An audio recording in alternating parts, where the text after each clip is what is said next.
How you guys doing today? We finally came out to the garage to look at this S10 and kind of assess what we actually bought today.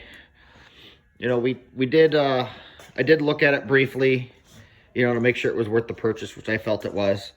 But I didn't really go over the truck since it's been home. It's been 5 days now. And I've been doing something else every single day. So we're going to poke around a little bit, kind of talk about the truck. I started looking already, so I have some key points to show you guys. And we'll see where this takes us. I do have some exciting news, though. This truck is a factory 373 truck. So when we upgrade the rear end, we don't have to touch the front diff. I might still have to pull the front diff out if we decide to lift it, but that's not going to be a right now thing. I got some parts on order for some maintenance. I got to get some more stuff on order for maintenance. It looks like we're going to be doing a set of intake gaskets. The gentleman said they were done when they built the truck, but looking at the truck and how much oil's on everything, I don't think so. Let's get this light in here. See if I could show you guys that corner. The camera focuses. Like right there, you can see corner's a little wet. It washed all the oil off. So I believe that the gasket's leaking a little bit. The rears look way worse. It has a pretty nasty oil leak from the remote mount oil filter. So I think I'm just going to end up getting a stud and trimming a little bit of the casting air off of the front diff by the pinion support, and just run a block mount oil filter and do away with the oil cooler and the remote oil filter. You know, we're not working this truck to death. I think the oil cooler is kind of redundant on some of these, and being here in the Northeast to Midwest area of the U.S., I don't really feel that I need it, right? You know, we're not out here cruising around in 120 degree temperatures. I think the temps would stay under control and it'll work pretty well. But just poking around, you know, I got to figure out if I'm going to put the Sonoma front clip back on this or leave the S10. We got to adjust the headlights. The driver's headlight is aiming for the moon. I thought maybe it wasn't clipped in right, but it's clipped in. It's just adjusted high. You can kind of see on this angle, right? She's pointing straight up. I might order some crystals for it. We're going to try to go back to the junkyard tomorrow, maybe. There was a Blazer there that had some crystal turn signal lights with the fog light cut off. This truck is wired for fog lights. It does have a fog light switch in it, so that may be kind of neat. I found some parts to do a manual shift transfer case, like the 94 to 97 trucks could have been optioned.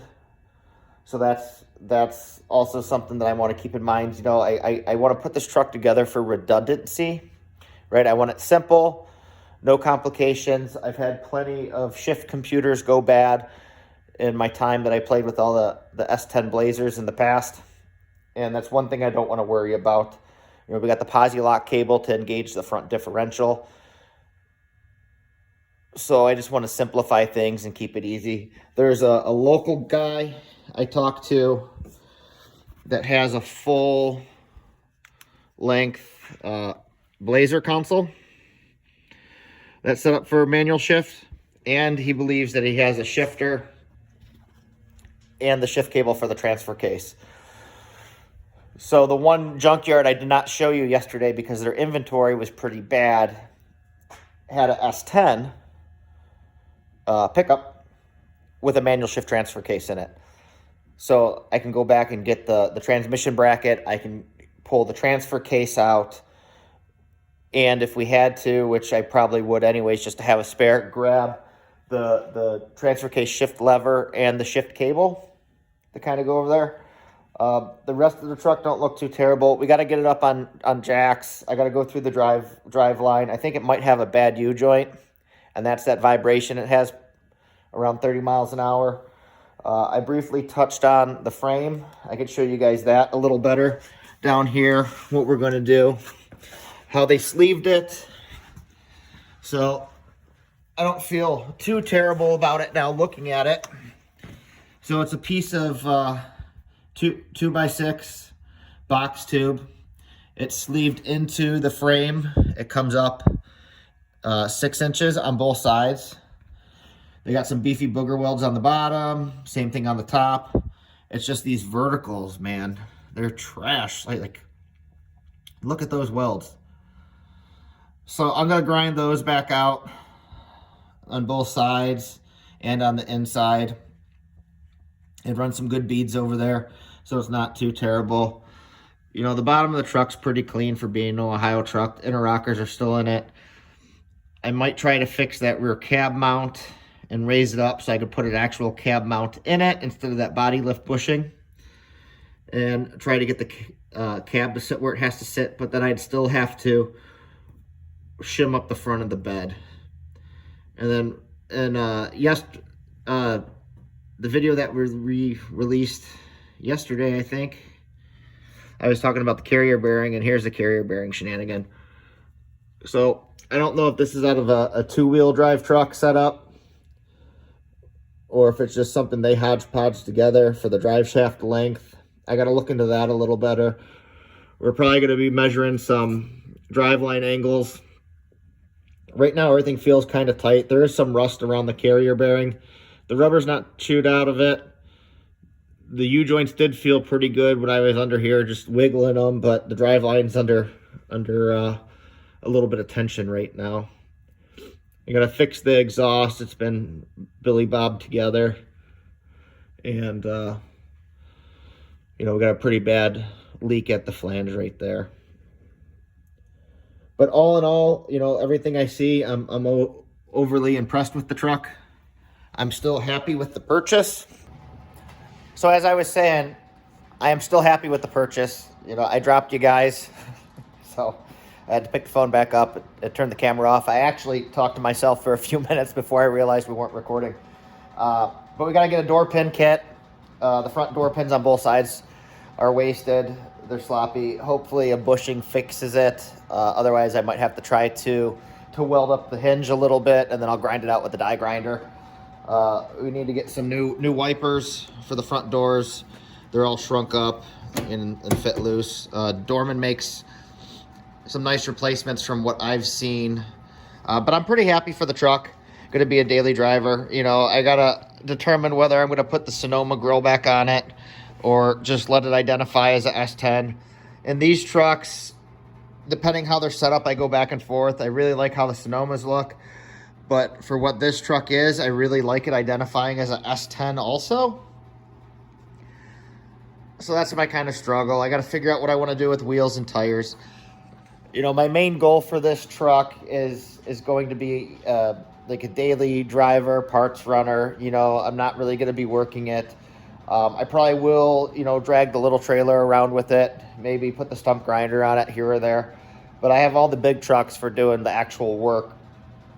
This is just one of those builds that I've always wanted to do.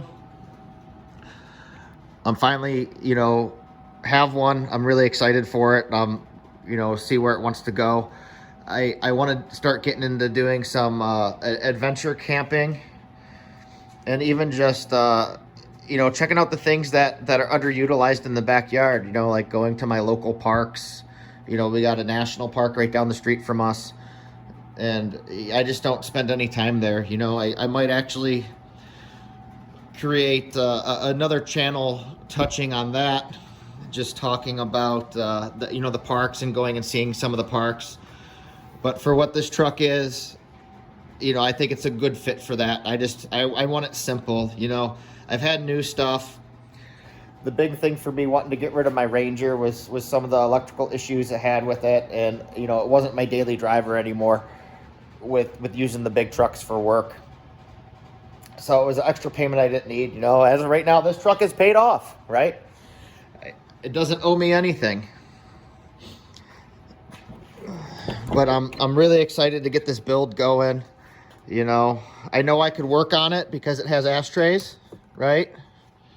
Oh, that one's actually used. Look at that. Surprise! It seems like anything anymore, anything newer, you know, you need a degree in electrical engineering to work on it. And, you know, the cutoff is the ashtray, right?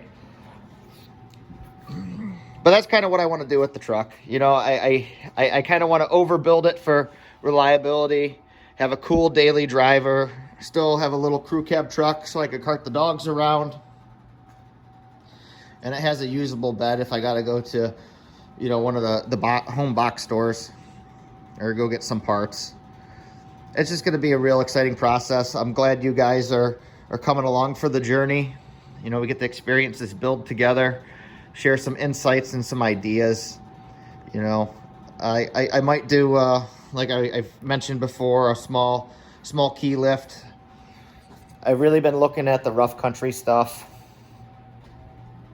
And for the price point and some of the components you get, it seems like it's well worth it for the cost of that. There's an older company that's been around, and they were cutting edge with the S10s at the time when they were in their prime. I believe it's called Outdoor Outfitters, maybe. And I should know this because I just ordered a bracket from them, but they make a conversion bracket that bolts onto the S10 frame to use a 1-ton Chevy idler arm, so you never have to worry about your steering wheel slop again, or all the, you know, creating play, and then it causes excessive wear on your pitman arm. But all in all, I'm excited to get this going. We got a lot of maintenance in front of us. You know, we got to rebuild that ZR2 diff, get that in here. I'm very relieved to find out that this truck has 373s in it, so the front diff could stay where it is for the time being. We got to change some rubber. These tires look good, but they're old. I'm not very happy with that. I thought it had great tires on it. So it's just another cost, right? But I want to get it on the road, get all the maintenance up. We'll change the diff fluid, engine oil. Like I said, we're going to pull the oil cooler off. Just do an engine mount filter. We'll change the trans filter and fluid and transfer case. And, well, we might actually just change the transfer case, period, if I get that manual shift stuff. So we'll see how that goes. Simplicity. I just want to get out there and experience some things, I guess. You know, this is a project I've always wanted to do. It's already somewhat done, so I could enjoy it right away. And it allows me to get out there and spend some time in the wilderness and enjoy the nature and just kind of relax and let things go. And it's a very good looking truck, I feel, you know. So I'll stop rambling on. I just wanted to point out some of the maintenance things. You know, I can go in depth and we could tear this truck all apart and nitpick it to death. But I got to remember, at the end of the day, it's a 22-year-old vehicle, right? And for you guys wondering, I paid $4,000 for this truck. So I think it was well worth what I paid for it, considering that the hard part's done. It's just little nitpicky stuff that needs addressed now. And most of it I probably don't have to do, besides the maintenance items. You know, the guy's been driving it. So, thank you guys for coming along again. I know, you know, videos like this are kind of boring because it's just me rambling on. But the truck is pretty nice for what it is. Like I said, we're just touching on key maintenance, getting some ideas together. And, you know, go from there and see if it turns into a project. So, I'll leave it there. I just thank you guys for coming along. You know, I appreciate the support, all the positive energy. And, you know, it makes me feel like you guys really take it. You know, kindness is free. It doesn't cost you anything to be a decent person and try to inspire someone. So hopefully I inspire you to get out there and work on your projects, because you guys are inspiring me to work on mine. And hopefully we can go and make some cool stuff together. So I appreciate it. Thank you guys. Have a great work week. And we'll see you in a few days.